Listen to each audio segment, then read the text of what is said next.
Todo mundo va a ser luz y sombra.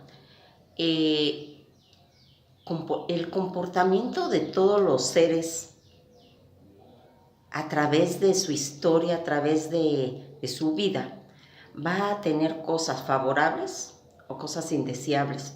Y el que diga que es muy bueno es porque realmente pues se desconoce su persona. Y eso es lo que le va a pasar a muchos héroes a través de la historia. Pues ahora vamos a presentar a Álvaro Obregón.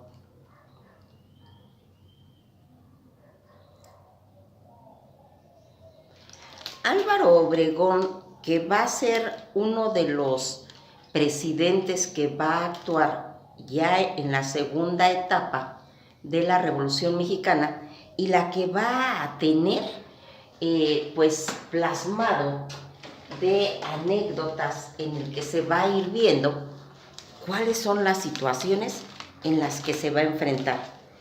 Álvaro Obregón nació en Sonora en el año 1880 en la hacienda de Siquiciba.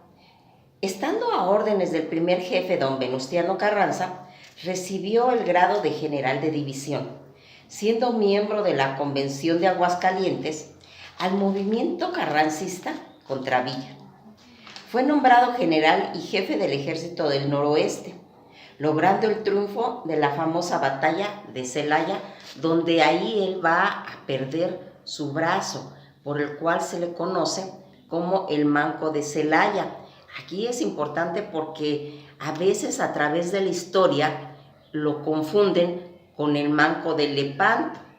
Y el Manco de Lepanto es Miguel de Saavedra, el que escribió el Quijote. Entonces hay que tener bien claro que uno es de Celaya y el otro es el de Lepanto. Hago esta aclaración porque he visto que a veces tienen esa confusión cuando se les llega a preguntar de quién era el manco de tal lugar.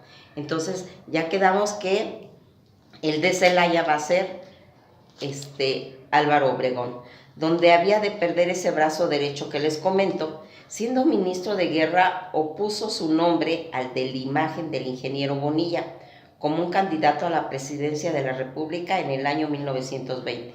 Como presidente se enfrentó a carente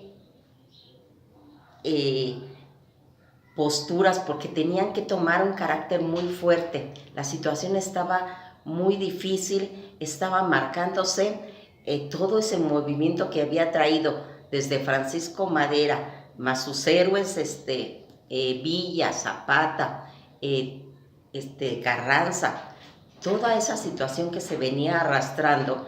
Era muy difícil todo ese conflicto que estaba, inclusive ahí estaba Pino Suárez, que fue el que murió con Francisco y Madero cuando lo emboscan en la cárcel de Lecumberri atrás. Bueno, pues todas estas anécdotas que vamos comentando, este presidente se va a tener que enfrentar con carácter recio y decidido al levantamiento rebelde llamado Los Cristeros. Los Cristeros ya vimos que va a ser un movimiento que se va a originar en Guanajuato y que va a traer un conflicto entre la iglesia y el Estado. Eso lo vamos a platicar más adelante y que va a estar más bien intervenido por Elías Calles, que es el que le sigue a Álvaro Obregón, pero ya desde la etapa de Álvaro Obregón ya se empieza a manejar todo ese movimiento de los cristeros. Aquí también vamos a ir viendo que tuvo principal intervención en los trabajos de Bucareli. Los trabajos de Bucareli son unos infames tratados que se hizo con Estados Unidos para tener un arreglo de que México no pudiera pues tener intervención entre todos sus productos, tanto ferroviarios como de gas, como de situaciones que se explota en el país y que en ese tratado, que nunca se dio a conocer, pero que existe y que se va a vencer en el 2023, donde tenía México prohibido intervenir en esas situaciones. Este es el Tratado de Bucareli, que también vamos a ver después.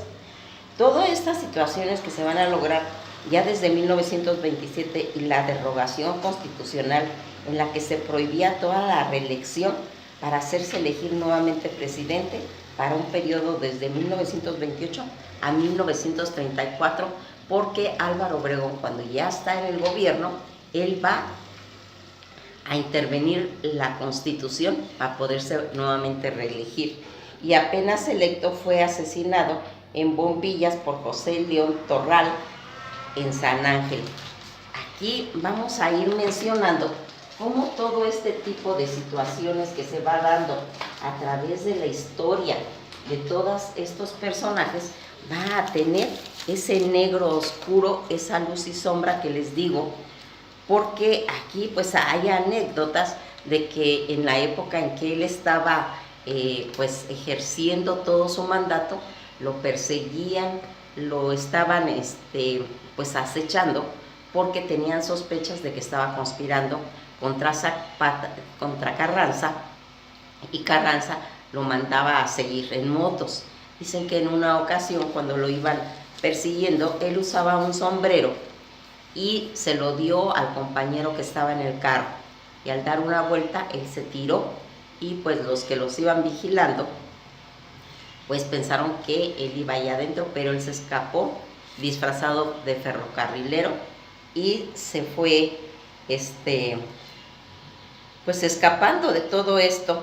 Aquí, como vamos a ir viendo todas estas conspiraciones que se van dando a través de la situación en las que Álvaro Obregón firma esos tratados de Bucareli, donde aquí va a empezar a tener esos problemas con Villa y con todas las modificaciones constitucionalistas que hizo.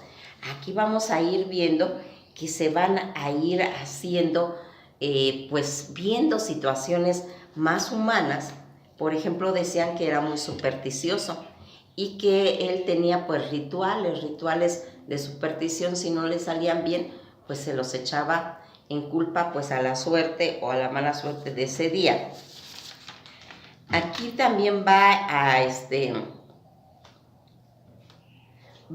ir viendo de que esta persona también tenía pues cierta tendencia cuando era joven, le gustaba la música, la poesía, hacía poesías, y comentan que él hizo una máquina, porque también fue inventor, hizo una máquina para cultivar los garbanzos, de los cuales con eso se hizo él pues rico.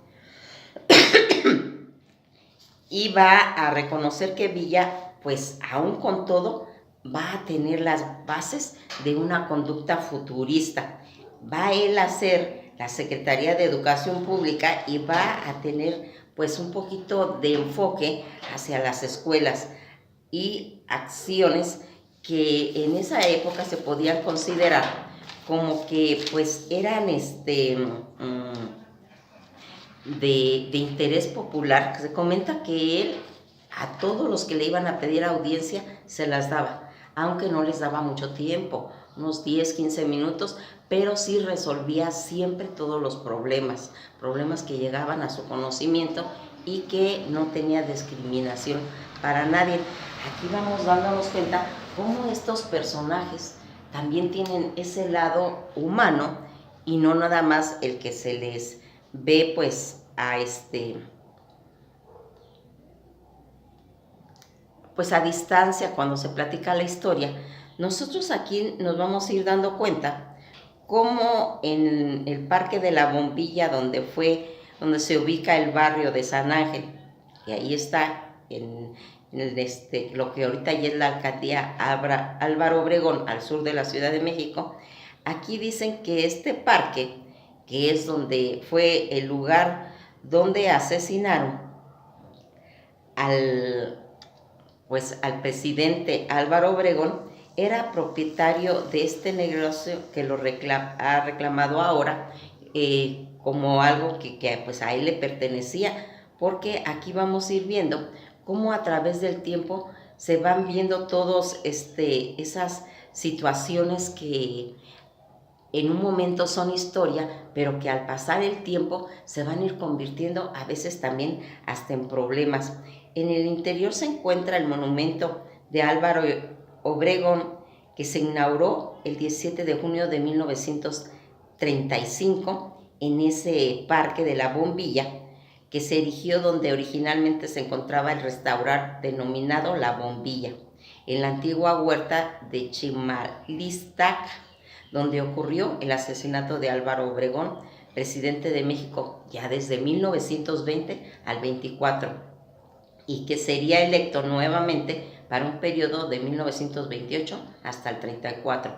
La Constitución fue modificada para extender ese periodo de 6 años por él. El magnicidio ocurrió el 17 de julio de 1928 y fue perpetrado por José León Torral, que hemos mencionado, actualmente en ese lugar de esparcimiento y accesible por el Metrobús Línea 1 de la estación Bombilla. Todas estas cosas que se van mencionando a través de todo esto, que en el parque donde se encuentra ese monumento de Álvaro Obregón, quien fue presidente, ya les digo que desde 1920, aquí vamos a ir viendo cómo durante la Revolución Mexicana organiza una fuerza armada por más de 300 indios yaquis en apoyo al presidente de la Revolución, Francisco I. Madero. Al morir Madero, su lealtad se va a dirigir hacia Venustiano Carranza, ayudando al nuevo presidente a someter toda la fuerza rebelde de Francisco Villa y Emiliano Zapata en una batalla cerca de León contra Villa.